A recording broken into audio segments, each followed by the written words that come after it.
Promiň. Vím, že mám zpoždění, ale když jsi mi zavolal, že se chceš sejít a promluvit si, tak jsem... Co? Tak nic. Dobře.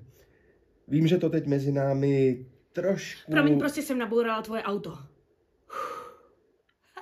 A je to venku. Ale fakt to nebyla moje chyba, fakt ne. Já jsem ti jenom chtěla napsat zprávu, že budu mít mírné zpoždění, jo. Jenomže ten dědek, ten zatracený dědek, jel jako šnek. Jako malinkatý šnek, otravný, prostě takhle jel, ne, a najednou bum. A prostě co já jsem měla dělat, že jo? Prostě tak já prostě jako jedu za tebou, že jo? A stalo se mu něco? Počkej, tak ty se teď zajímáš o něj? No ne, no tak jenom mě zajímá, jestli je v pořádku. No on ano, ale já jsem možná utrpěla šok. Dost možná ten posttraumatický. Je toho teď všude dost. Čeho? No toho stresu a tak. Se podívej na sebe, taky nevypadáš nejlíp. Počkej. Co jsi to říkal? Jako předtím.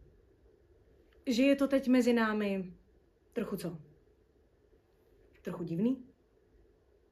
Snažíš se najít chybu ve mně, že? Ne, takhle to fakt není. Tak milej zlatý. Já tě mám přečtenýho jako knihu.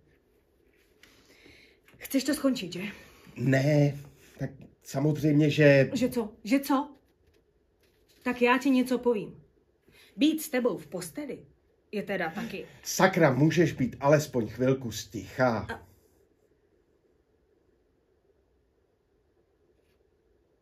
Cože? Ty... Ano. Vezmeš si mě? Ale...